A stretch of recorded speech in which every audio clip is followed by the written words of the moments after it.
बहुत अच्छी बात है, बहुत अच्छी बात है कि जिन बच्चों ने इसको देखते हुए बता दिया कि हे भगवान तब के लिए विपद के लिए इतना आयोजन, परम पिता की इच्छा, परम पिता की इच्छा के विरुद्ध यह कार्य अच्छा नहीं है पिताजी। कौन कहता है? ममता। ठीक है ना, तो ये हमारा ममता कहानी से लिया गया है।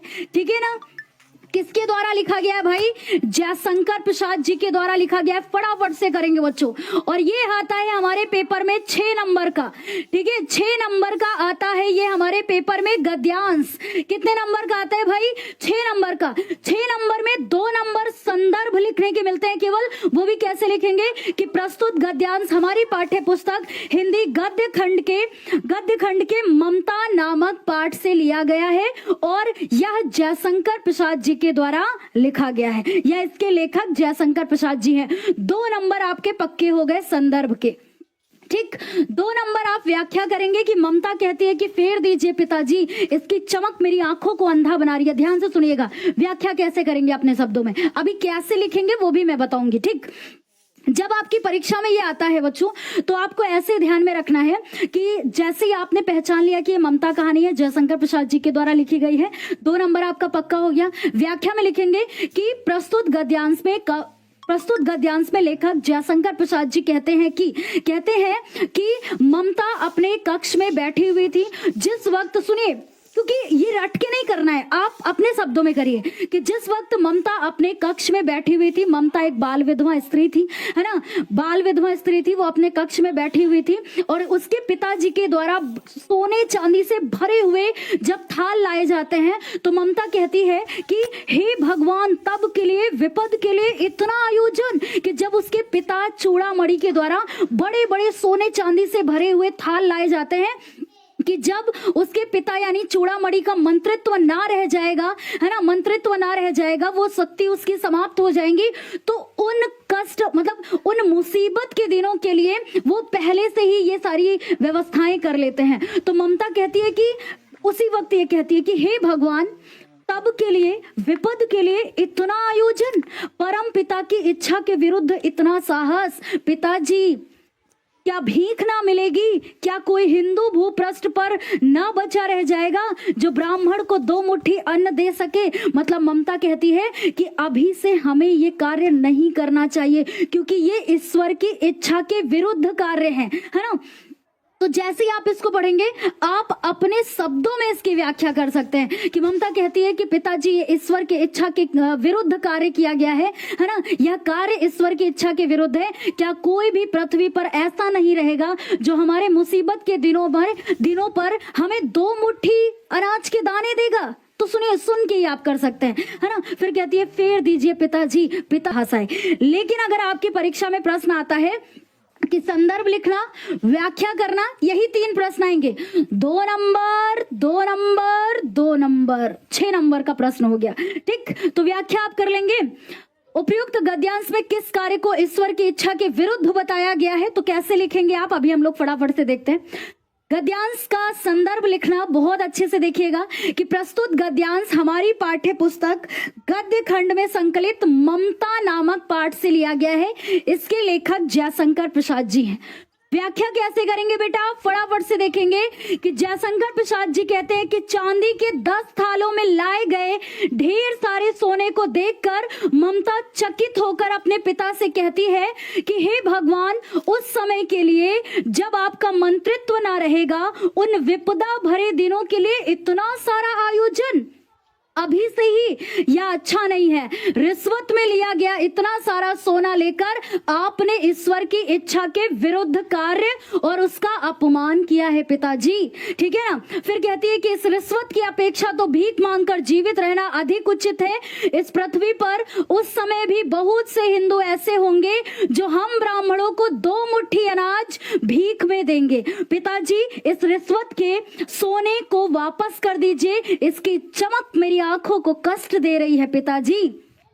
मैं आपके ऐसे ईश्वर विरुद्ध कार्य से कांप रही हूं पिताजी। ठीक है, तो ये व्याख्या आप कर लेंगे। ओके बेटा, उसके बाद अगर हमारे पेपर में अगला प्रश्न बनता है कि किस कार्य को ईश्वर की इच्छा के विरुद्ध बताया गया है, तो चूड़ामणि, चूड़ामणि जो कि ममता के पिताजी थे, ठीक है ना, और चूड़ामणि की इकलौती पुत्री थी ममता। ठीक है, ममता, तो चूड़ामणि ने ममता के लिए रिश्वत के रूप में शेरशाह से 10 थाल सोना प्राप्त किया। हर एक बच्चे के अंदर ये डर आता है कि मैम गद्यांश की व्याख्या करना कठिन है, लेकिन मैं आपसे कहती हूँ कि गद्यांश की व्याख्या करना तो कठिन नहीं है, लोगों को पद्यांश भी लगता है। अभी देखिएगा मेरे साथ में, ठीक है, अभी पद्यांश की व्याख्या कैसे करते हैं मेरे साथ में जब देखेंगे तो आपको सच में बहुत अच्छा लगेगा। ठीक है, अब यहाँ कह रहे हैं कि आप अपने पिता का यज्ञ, अब आता है आपके सामने 6 नंबर का गद्यांश करने के बाद में 6 नंबर का पद्यांश। ठीक है ना, ये 6 नंबर का पद्यांश होता है जिसमें 2 नंबर संदर्भ, 2 नंबर व्याख्या, 2 नंबर अन्य प्रश्न यानी अलंकार। ठीक है ना, अब मैम कैसे करेंगे? यह वाला पद्यांश ना 2025 के बोर्ड एग्जाम में आया है भाई, तो इसको बनाएंगे स्टार, इसमें बनाएंगे स्टार, क्योंकि ये है हमारे लिए बहुत अधिक महत्वपूर्ण बच्चों। ठीक है ना, ये कौन सा पद्यांश है? क्या आप लिख करके बता सकते हैं कि कौन सा ये पद्यांश है? वेरी गुड, क्या बात है, सारे धुरंधर बच्चे है ना, क्लास में लग जाता है कि ये ज्ञानोदय के विद्यार्थी हैं, इतना बढ़िया आंसर कर रहे हैं। सभी बच्चों का कहना है कि मैम ये वन पथ पर शीर्षक से लिया गया है, और जब भी वन पथ पर या धनुष भंग पद्यांश आपका 2025 के बोर्ड एग्जाम में आया है, क्या है कैसे है, बहुत ध्यान से देखिएगा। मैं आपको ऐसे बोल करके बताती हूँ, आप इसको एक बार नोट भी करिएगा बच्चों, क्योंकि हमारे बोर्ड एग्जाम के लिए बहुत अधिक महत्वपूर्ण है। कि पुरते निकसी रघुवीर वधु धरि धीर दये मग में डग द्वय, झलकी भरी भाल कनी जल की पुट सूख गए मधुरा धरवे, फिर बूझती है चलनो अब के तिक पर्ण कुटी करी हो कित है, पिय की लखी आतुरता पिय की अखियां अति चारु जली चल चुए, है ना। बहुत बढ़िया पद्यांश है बच्चों, ये आपका वन पथ पर शीर्षक से लिया गया है, और जब यह 2025 के बोर्ड एग्जाम में आ सकता है तो यकीन मानिए ये आपका 2026 के बोर्ड एग्जाम में आपको देखने को मिलेगा। ठीक है ना, मैं इसको रिपीट कर दूं भाई, दिली इच्छा हो रही है एक बार, बस इतना अगर आपने लिख दिया ना, इतना अगर आपने लिख दिया तो 2 नंबर आपका बोर्ड परीक्षा में पक्का। फिर 2 नंबर आपका व्याख्या का कैसे मिलेगा कि प्रस्तुत पद्यांश में कवि गोस्वामी तुलसीदास जी कहते हैं कि पुरते, पुरते मतलब महल से, पुरते का मतलब क्या हो जाएगा कि महल से, निकसी मतलब निकली, रघुवीर वधु यानी श्री रामचंद्र जी की पत्नी, वधु मतलब क्या हो जाएगा पत्नी, अर्थात किसकी बात हो रही है? सीता जी की बात हो रही है।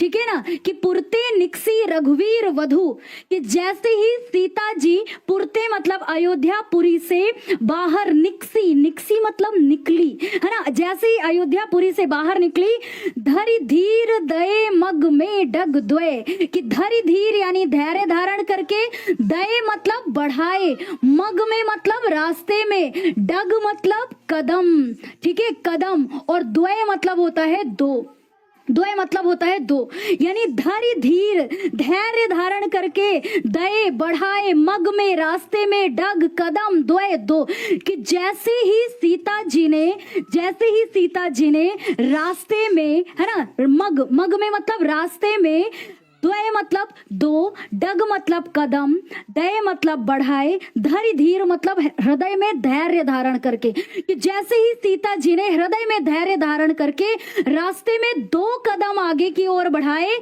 ठीक है, 2 कदम आगे की ओर बढ़ाए, फिर बूझती है चलनो अब केतिक। ठीक है ना, कि भाई फिर यहां पर है कि ये लाइन आगे पीछे हो गई भाई, ये लाइन आगे पीछे हो गई है, कोई बात नहीं, क्योंकि ये ऐसे है ना कि पुरते निकसी रघुवीर वधु धरि धीर दये मग में डग द्वय, झलकी भरी भाल कनी जलकी पुट सूख गए मधुराधुर वे। ये सेकंड नंबर पे है बेटा, ये सेकंड नंबर पे है कि झलकी दिखाई देने लगी, भरी भाल पूरे मत्थे पर, कनी बूंदे, जल की मतलब पसीने की, कि पूरे मत्थे पर पसीने की बूंदे दिखाई देने लगी।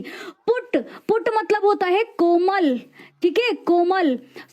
सूख मतलब सूख गए, है ना, सूख गए मतलब सूख गए। मधुराधर का मतलब हो जाएगा मधुर होठ, ठीक है, मधुर होठ यानी सुंदर होठ। वह मतलब उनके, ठीक है, उनके मतलब सीता जी के। तो यहां पर ऐसे बताया जा रहा है कि जैसे ही सीता जी अयोध्यापुरी से बाहर निकली, हृदय में धैर्य धारण करके, क्योंकि उनको पता था कि ये सिर्फ 2-4 दिनों की बात नहीं है, बल्कि ये पूरे 14 वर्ष के वनवास की बात है। तो इसलिए कहते हैं कि हृदय में धैर्य धारण करके जैसे ही उन्होंने रास्ते में 2 कदम बढ़ाए, झलकी भरी भाल कनी जलकी, कि भाई उनके भरी भाल पूरे मत्थे पर जल की पसीने की कनी बूंदे दिखाई देने लगी, है ना, झलकी मतलब दिखाई देने लगी। और पुट सूख गए मधुराधर वह मतलब उनके, मधुर अधर मतलब सुंदर होठ, पुट मतलब कोमल यानी कोमल सुंदर होठ सूख गए। फिर है कि फिर बूझती है चलनो अब के तिक, कि भाई फिर बूझती है, कि भाई सीता जी पूछती हैं कि चलनो अब के तिक, कि श्री रामचंद्र जी, है ना, बताइए कि मुझे, कि भाई ऐसे क्वेश्चन बनेगा तो संदर्भ तो लिख लेंगे कि प्रस्तुत पद्यांश हमारी पाठ्य पुस्तक के हिंदी काव्य खंड में संकलित कवितावली ग्रंथ के वन पथ पर शीर्षक से लिया गया है और इसके रचयिता कवि गोस्वामी तुलसीदास जी हैं। ओके, इतना कर लेंगे। जब इतना कर लेंगे तो 2 नंबर पक्का हो जाएगा, ठीक है ना। व्याख्या में तो मैंने 2 बार आपको बता दिया है, so please take the screenshot, है ना। सो इसका प्लीज आप लोग स्क्रीनशॉट ले लेंगे, आप चाहे तो हमारे साथ में भी ले सकते हैं, ठीक है, क्योंकि ऑलरेडी हम लोगों ने 2 बार अनुवाद इसका देख लिया है।